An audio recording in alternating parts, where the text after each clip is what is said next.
G'day guys, and today I just want to delve a little bit into economics in this quick little video. So today we'll be looking at wage growth in Australia. And now the first graph I have here is the Australian wage price index over time, so between the year of 98 to the year of 2019. So this is having a look at the rate of change in hourly wages over time. And as we can see here, the number is all over the place, trending downwards within the last decade or so, but with a slight pickup here. And this may appear good on paper. We're seeing, even at its absolute worst, in the private sector, wages are growing by 2% every year. So that's great, because of course people are earning more and more money every year. Well, the problem with a graph like this, it may look very pleasing to the eye, everything being in the positive, but the problem is that this graph of wage growth does not actually account for inflation. So what you got to remember with inflation is that each year, year over year, the money you have will be worth less, because as more money is generated, money becomes worth less, and such its purchasing power decreases. So what we have to do is have a look at wage growth in compared to inflation, because the two, inflation has a great effect on wage growth, because your wages may grow by a certain percent each year, but if inflation grows by even more, then you're not actually making any real wage growth. And that's what we're going to look here. When you have a look at the ratio, you do the calculations, you look at, is there any actual net gain in wage growth? Well, that's called real wage growth, and we'll be having a look at that in just a second. So here we have a graph between 98 and what looks like 2017 perhaps, comparing the RBA core inflation rate with the annual growth in wage price index Australia, which is the rate of change in hourly wages over time, wage growth by any other means. And what we've got to see here is that anytime the bars are above the red line, this indicates real wage growth. And anytime the bars are below the red line, this indicates that the opposite is occurring. And in fact, inflation has overtaken wage growth, and there is negative wage growth. Your wages are actually worth less for that particular stretch of time. So we can see for the most part, wages have been outstripping inflation, but it's not actually that much. We can see even at this low period, around 2003 to 2004, the peak and the trough, the difference between them is only about 1.5%. So at best, you're looking at your wages growing at 1.5%, which isn't too great when we can think about it. And then we can have a look at some other areas up around 2014, 2008, especially back in 2000, when of course wage growth was actually in the negative. And what we can do here is we can actually just look at the annual growth in real wages on its own. And as we can see, it trends up and down due to various economic factors. We can see that in 2012 to 2012, I should say, there was a big mining boom in Australia. And of course, wage growth would increase over that because, of course, mining companies have more money to pay their employees and they're keen to keep their employees. Perhaps they have valuable skills and that sort of thing. But as we can see here, we can see this dotted line at 0.0. Now, obviously, anything below that indicates that wages are actually worth less that year. And looking around the more recent areas, we can see a massive collapse in the mining boom of Australia into a submerged state. It rises back up, but it's barely keeping pace with inflation. Now, this is a huge problem because, of course, we want people to have more money over time, at least ideally, but this is not going to be the case. And if wages can't keep pace with inflation, well, then the money you earn isn't going to be worth anything more, and the cost of goods and services may be increasing with inflation, and this is going to have a concurrent effect on your savings because you have to spend more money on goods and services, and you'll be barely able to keep your head above the water. Now, an obvious follow-on question to all this is, why exactly is wage growth faltering? Why is it barely keeping pace from inflation and that sort of thing? Well, in my own amateur opinion, if we have a look at Australia's GDP growth rate, so essentially, as far as I understand it, the rate of which the Australian economy is expanding, we can see it's expanding at a measly sub 1.5% at the moment. Pretty pathetic when you compare it to a couple of other countries. We have the big exporting countries like China, Indonesia, and India. Their GDP ratios are 3 times the size of Australia's, 5% there around. We have America. Once Trump took a hold of the economy with his more populistic mindset, it's around 2.5, definitely above 2. It has been up at 3 at some points, so close to double Australia's. Whereas Australia has a more neoliberal, more heavily centralised, more government-involved economy, essentially. So the government, in its massive, overexpensive, and ultimately centralized in inefficient ways, is messing around the economy, is moving a lot of money around, and is making things inefficient, as all centralized systems do.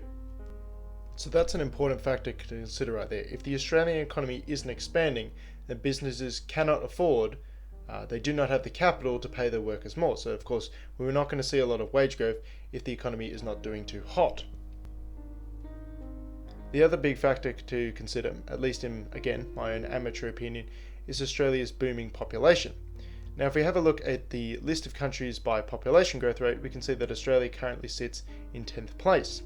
Certainly ahead, far out ahead of any other first world country. I believe the closest other first world country, we got Belgium, Canada, Brazil. Canada's in here somewhere.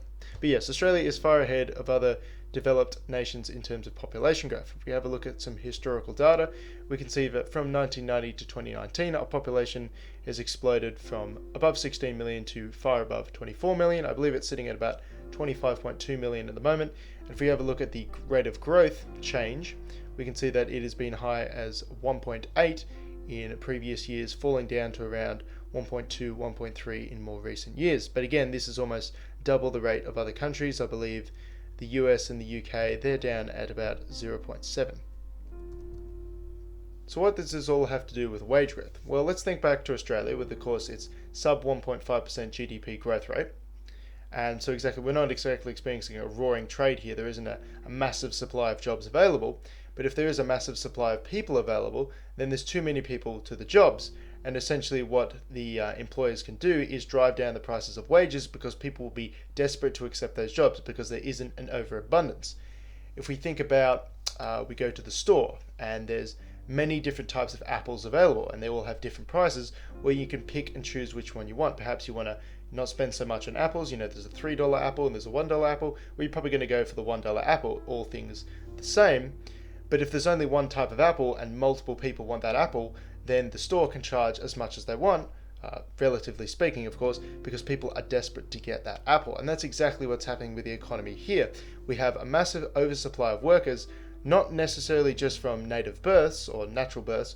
What Australia does to get this huge economy is import a lot of people from overseas. We have lots of people coming overseas who are already of the age of work.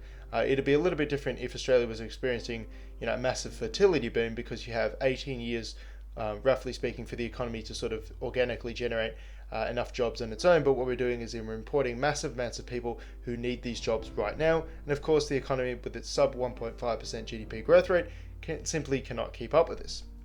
So that's the problem there. There's a massive oversupply of workers to jobs in Australia. At least that's how I see it.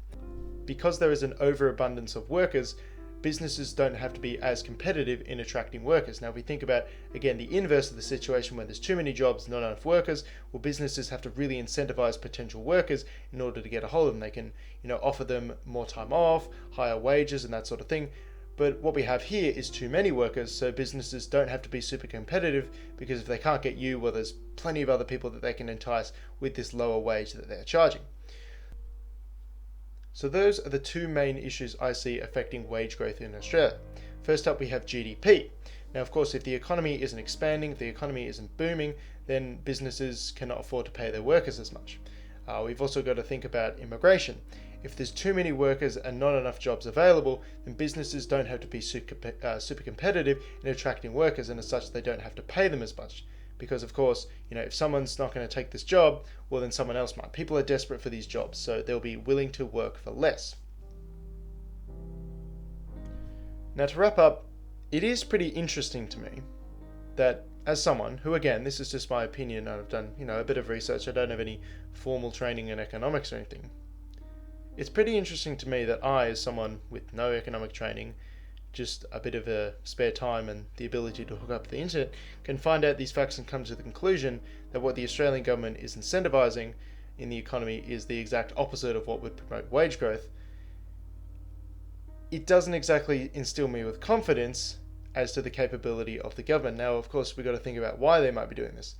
Well, there's really two answers in my mind. The first is complete ignorance. Maybe the people with the hand on the steering wheel of the Australian economy are just complete fucking idiots and they do not know what they're doing. They're just so dumb and they're doing all the wrong things in order to stimulate wage growth. The other option is, of course, malevolence. Perhaps the government, the people with the hand on the steering wheel of the economy, do not want to stimulate wage growth. They do not want people to have more money because, of course, well, there may be a few reasons for this. Perhaps they have ties to corporations who are not keen to pay their workers more. Perhaps those people want to keep more of those profits for themselves. Perhaps they want to keep people poorer, so they have to be more dependent on the government because, of course, a rich population doesn't need the government so much because, if things go wrong, they have more money to pay for it and that sort of thing. There may be a bunch of reasons here. Perhaps they are just complete fucking idiots with no idea what's going on. But perhaps they are malevolent and they don't want us to succeed and throw off the reins of the government. As always, this has just been my independent analysis of various things that I've looked up in my own time. I don't claim to have any formal training in economics or markets or anything like that. These are just things that I'm reading. I'm just using a bit of my own common sense. And of course, if I am wrong, or if I'm missing something, or if there's a big perspective that I've missed, another thing that's affecting wage growth in Australia, feel free to let me know down in the comments below. I'd be really interested to share the correct information with everyone rather than put out false information. Thanks all for sticking around, and have a good one.